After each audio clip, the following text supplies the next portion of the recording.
Assalamualaikum warahmatullahi wabarakatuh. Baik, perkenalkan kami dari kelompok 3 kelas B6 TMR yang beranggotakan 3 orang. Yang pertama, Muhammad Nazmul Ilmi alayya Taftahil Ula yang NIM 32, yang kedua Muhammad Nur Safik NIM 47, dan yang ketiga Zaki Muflihul Hanan NIM 50.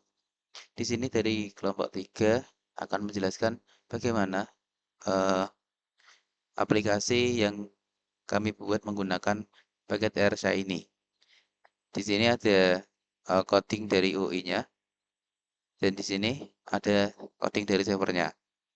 Oke, ketika kita run atau jalan aplikasinya, nah akan tampil seperti ini, di mana ada judulnya aplikasi analisis wide dataset. Nah, di mana kami itu mengambil data dari WAN. Oke, yang diambil dari library UC Machine Learning. Ya, di sini ada tampilan data yang akan menampilkan data, informasi data, juga data dalam bentuk tabel nanti, ada statistik deskriptif, ada visualisasi.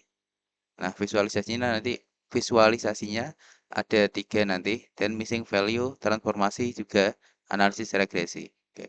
Untuk yang pertama, ini ada data. Nah, maaf, di data ini ada 2. Yang pertama ada informasi data, di mana dataset ini berisi hasil analisis kimia, maksudnya data wine ya, dari sampel wine yang ditanam di wilayah yang sama di Italia. Namun berasal dari 3 jenis anggur yang berbeda. Nah, dalam data wine ini terdapat 13 variabel, 13 kolom, dan 178 baris. Nah, lanjut ke tampilan data tabelnya. Nah, dipilih variabel, sini akan menampilkan beberapa variabel tadi yang berjumlah 8. Ada kelas, alkohol, malic acid, dan lain sebagainya sampai rolin ini ya. Oke, ini di mana ini kelas sebagai data kategorinya nanti dibagi menjadi 3 kelas. Nah, di sini ada preview, kita bisa menampilkan sebanyak eh, berapa baris yang kita inginkan. Nah, lanjut ke data statistika deskriptif, di mana akan menampilkan statistika deskriptif dari beberapa variabel, ada 8 ya. Nah, ini ada kelas. Nah, untuk kelas, karena data kategorik, di sini ada 3 kelas. Nah, kelas yang pertama itu ada 59, kelas yang kedua 71, dan kelas yang ketiga 48. Oke, kita coba untuk variabel lain, misalnya magnesium. Nah, di sini akan ditampilkan nilai minimumnya, nilai kuartil satunya, nilai mediannya, nilai rata-rata, nilai kuartil 3, dan nilai maksimumnya. Coba lagi ke prolin. Nah, di sini juga ditampilkan nilai minimumnya yaitu 278, nilai kuartil satunya 500,5, mediannya 673,5, rata-ratanya 746,9, kuartil 3-nya 985, dan nilai maksimumnya 1680.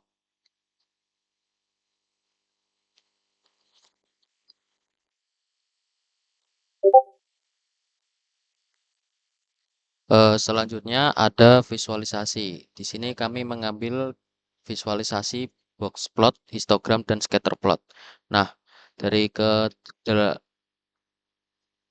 karena variabelnya banyak, jadi kami mengambil salah satu contoh. Misalkan variabel alkohol. Nah, di alkohol sendiri kita bisa melihat di kelas 1, 2, 3 memiliki perbedaan. Di kelas 1 cenderung memiliki alkohol yang lebih tinggi. Lalu di kelas 2 konsisten dengan alkohol yang paling rendah. Dan kelas 3 berada di tengah-tengah antara alkohol tertinggi dan alkohol terendah. Lanjut ke histogram. Nah, histogram kami mengambil contoh dari variabel ASH.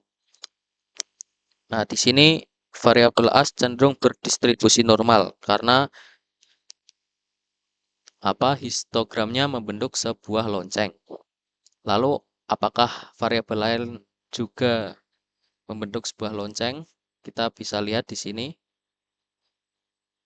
Ini membentuk sebuah lonceng ya. Ini enggak.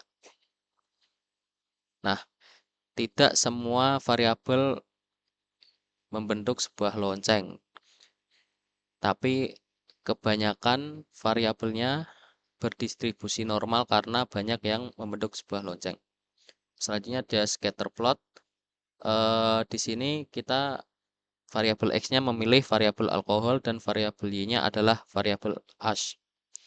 Kita bisa melihat bahwa di scatter plot ini titik-titiknya menyebar.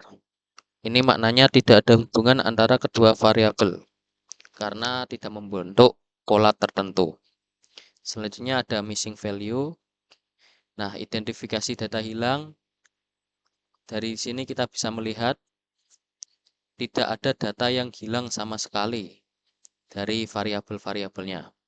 Oleh karena itu, visualisasi data hilangnya dari proporsi data hilang, karena tidak ada data yang hilang sama sekali, maka tidak kosong ya. Ininya kosong. Lalu pola data hilang, karena tidak ada data yang hilang sama sekali, maka tidak ada pola yang membentuk di visualisasinya.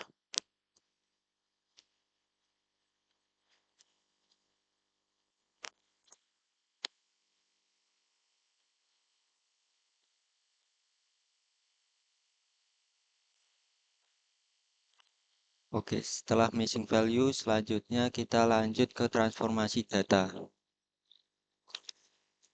Di sini transformasi data tidak diperlukan, karena bisa dilihat sebelumnya pada missing value tidak terdapat missing value data atau data yang hilang. Nah, pada visualisasi histogramnya,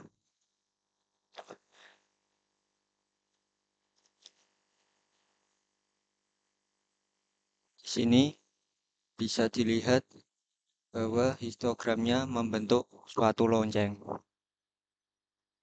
Jadi tidak perlu transformasi data atau mengubah data. Selanjutnya kita bahas ke analisis regresi. Nah, di sini kami menggunakan analisis regresi linear antara dua variabel, yakni antara variabel X dan variabel Y. Nah, pada variabel X saya akan memilih alkohol dan pada variabel Y-nya saya akan memilih proanthocyanins. Nah, pertama ini hasil dari analisis regresinya. Pertama kita akan lihat ke nilai interceptnya. Pada hasil regresinya yaitu 0,33796. Artinya ketika nilai alkohol sama dengan 0, maka nilai prediksi dari proanthocyanins adalah sekitar 0,33796. Kemudian kita lihat pada koefisien regresinya. Untuk variabel alkohol yaitu sebesar 0,09638. Nilai ini bertanda positif yang menunjukkan adanya hubungan positif antara alkohol dan proanthocyanins. Artinya setiap kenaikan 1 unit pada nilai alkohol akan menyebabkan kenaikan nilai proanthocyanins sebesar 0,09638 unit. Selanjutnya kita lihat tingkat signifikansi dari koefisien. Nah, nilai p-value untuk alkohol ini adalah 0,0688. Karena nilai ini lebih besar dari 0,05, maka secara statistik koefisien regresi tidak signifikan pada tingkat signifikansi 5%. Artinya variabel alkohol tidak cukup berpengaruh signifikan terhadap proanthocyanins. Kemudian kita lihat ke R-squared-nya. R squared-nya yaitu 0,01869 yang berarti hanya 1,869% variasi pada variabel proantocianis dapat dijelaskan oleh variabel alkohol. Ini menunjukkan hubungan linear yang lemah antara kedua variabel. Nah, sekian penjelasan dari kelompok kami. Kurang lebihnya mohon maaf. Wassalamualaikum warahmatullahi wabarakatuh.